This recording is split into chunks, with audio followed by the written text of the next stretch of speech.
Yes, thanks very much, Remo, for that fantastic introduction. Good morning, Teds, and thanks for the opportunity for allowing me to have a burble here at this august gathering of ideas that matter. Look, it'd be remiss for me not to acknowledge that this weekend the AFL is staging its Indigenous round, which of course celebrates the contribution of Aboriginal footballers to the great game of AFL and Australian rules football. Of course, historians amongst the audience will know that many of the ideas of Australian rules are pinched from a game that was played by the original inhabitants long before the Euro trash came up and started buggering the joint. Now, my broadcasting work provides a prism through which my colleague, Mr Rampaging Roy Slaven, i.e. John Doyle, and I look at society. It's the issues of the week that amuse us. We're not interested in what happened last month, last year or last century unless it informs the coverage of this week's events. Historical sporting greats, results and records of past sporting achievements pass us by as we prepare our show. In the immortal words, all that was then, what we're interested in is the now. This prism gives us a particular view of sport and society that suggests all developed societies have evolved well beyond the need for sport. It's hard to work out when sport stopped being vitally important to modern communities. It certainly was some time ago. Today, apart from the technical details of boot design, bat, ball, tennis racket, etc. construction, sport can only be understood as a form of mass entertainment. Sport is a very big branch on the show business tree. Here, of course, I state the bleeding obvious. Originally, sport developed out of specific needs in society. Take the Olympic track and field events like javelin. Back in the day, hurling a javelin was an important means of acquiring food and a form of attack and defence. It's worth finding out who in the community back in that day were good at it and why, so others could improve their accuracy, distance, and after watching, obviously, the greats of the community in action. It's a long time since this simple spear-chucking skill was needed by anyone here in TED Central. Similarly, none of us have had to pole vault over a big object recently or run the 100 metres extremely fast to escape the pursuing cheetah or the lumbering giant wombat. We may have done it to catch a bus. Running, jumping and throwing are extreme sports kept alive by a tiny percentage of the world's population for the amusement of many. Every 4 years during the Olympics, Australians become instant experts in these obscure, once important gold medal events, sporting activities that we've not thought about for 1 nanosecond in the intervening 4 years. And we are world experts on these events for about 4 hours, i.e. the length of the competition. Today, few sporting competitions involve disciplines that are essential to our very existence. There are odd competitions that turn the activities of the week done for a living wage into sporting events staged on the weekend for the amusement of others. For instance, people in mining communities stage rock drilling competitions to see who's the quickest through a measured metre of cement. And the Royal Show wood chip-offs echo the weekday exertion with the axe in the nation's forests. Putting that simple idea on pause for a moment, it's easy to see why gaming has taken off in a big way. If people slave over screens and keyboards all week, it's only natural that many would want to spend their weekend wanging away at the Wii, fighting the Second World War on the video in the corner of the games room, or cracking the latest version of Grand Theft Auto for fun. Keyboard-based and texting events are natural for inclusion in the Olympics, but don't worry, it'll be a couple of light years before the IOC gets round to including them. Back to the main game. All athletes are, well, let's face it, they're biological freaks, ladies and gentlemen. No matter how hard we train, no matter what we eat, no matter what we take, we have no hope of beating them in the pool or on the pole vault. Sports stars will thrash us every time because they're bigger, they have bigger feet, better lungs or superior control in the tricky hand-eye coordination. They're freaks in a very curious circus. And none of us need to kick a ball accurately to someone on the burst 50 metres away or throw a ball from the boundary to a set of stumps in the middle of the oval. We admire others doing these things, sitting in the outer on our couch or on the couch ogling the action on a 3D screen.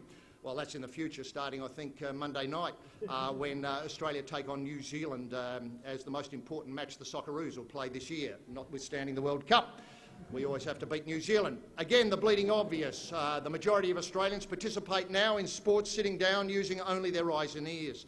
The sedentary consumption of mass entertainment of sport is tough on those concerned with the physical health of the nation.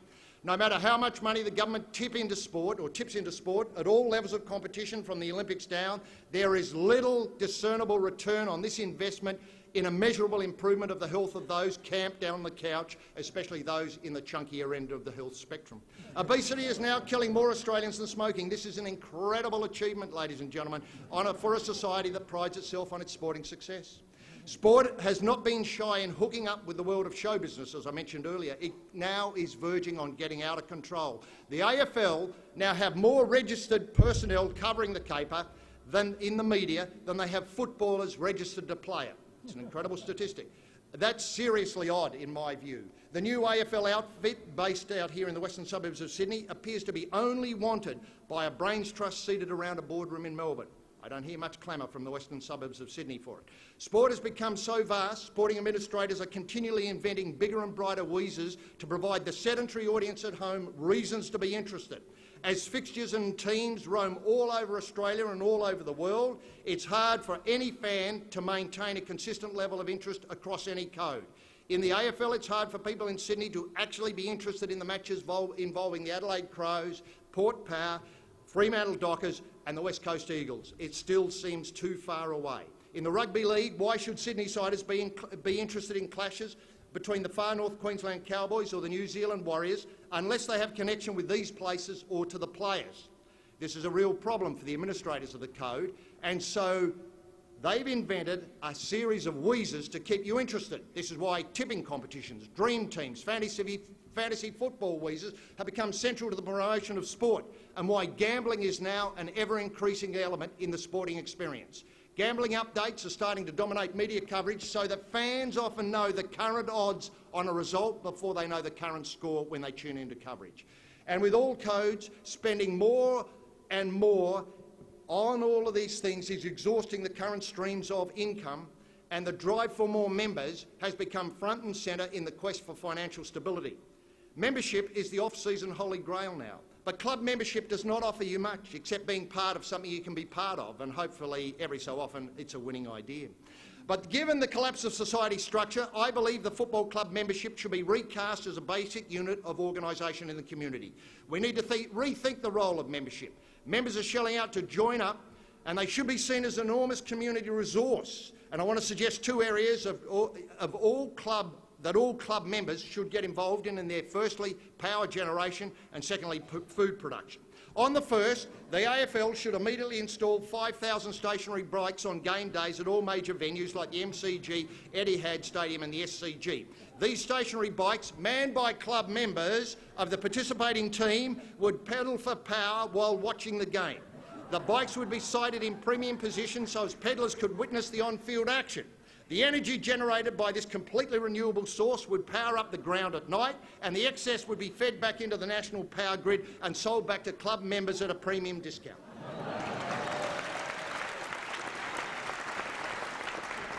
Honestly, ladies and gentlemen, that idea is as simple as the fork. Now, imagine being a Collingwood supporter and having your house powered by clean, green Magpie power, the ultimate at-home football experience. As the football season progressed, a league ladder of clubs' power output rankings would rate the clubs in order of kilowatt output for all home and away fixtures. Imagine if power generation points could be fed back into the football ladder, improving the position of the field football team. In this way, the club membership could actually play a part in helping the club throughout the season as it heads towards September glory.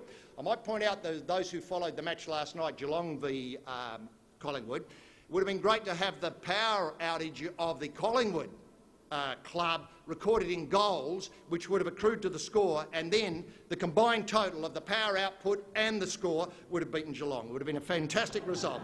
There are positive signs, ladies and gentlemen, that the next big bubble in the world's economy will be a big green energy bubble. It's well underway, and the time for pedal power is now. In economics, ladies and gentlemen, the only thing worse than having a bubble is having no bubble at all. The second prong of my forked attack is food security. As I understand it, the ground staff can relay the turf at Etihad Stadium in 3 hours. They have experience in moving big loads of green gear in and out. And yet this vast footy stadium lies dormant for most of the year, hosting matches in the football season at best at 1 or 2 days a week. This stadium should reinvent itself as a vast greenhouse growing food. In fact, all major ovals and their surrounds, with their central location, infrastructure on tap and weekend use, are ideal places for food production for the other days of the week. Why not dig them up and plant it out with edible things when available? Club members can again be an ideal workforce. They're job ready with a green thumb and expertise to take care of all oval-based food production. Imagine getting a kilo of Sydney Swans tomatoes or a Parramatta Eels kilo of spinach or bunch of spinach with every ticket bought and cooking it back at home on Club Power. And Ted's being out in the fresh air, in the green space, working in the gardens and generating power by exercise is extremely good for the mind, I understand. In the future, club membership will be football focused, sure, but involving obviously benefits in powering up home, improving diet and offering significant other health rewards. Remember, Teds, in these matters we are only limited by our imaginations. Now, having hung those ideas out there, can I leave you with 3 thoughts that provide a bit of a backdrop for my TED-sized spray this morning, and you might like to puzzle over these as you chew your lunch. The first, let me paraphrase the great cosmologist and astronomer Carl Sagan and point out that to make a pavlova you need the universe. He didn't actually say that, I paraphrased that. If only he had said it, ladies and gentlemen. When he first said it, I had to stop and think, what the fuck is he talking about? I just hope in 1,000 years' time that our children are still munching away on this great Australian delicacy. The second, and this echoes what Michael Kirby was saying, when the Chinese Premier Zhou Enlai was asked to assess this is, for those who don't know, Premier of China through the Mao years, that period of enormous and rapid change in China. The Chinese Premier Zhou Enlai was asked to assess the success of the French Revolution. He replied, "It's a bit too early to tell." Now, I think that puts political history and time into a real perspective. Finally, the American commentator, the final quote, the great American commentator Lewis Lapham, says of Western societies, their greatest resource is not oil, not coal, not iron ore, not gold, not liquid gas, it's our ignorance. It's our ignorance. And sadly, the events of the recent months, you only have to look at the Gulf of Mexico to work out that this resource is completely renewable, ladies and gentlemen. Completely renewable.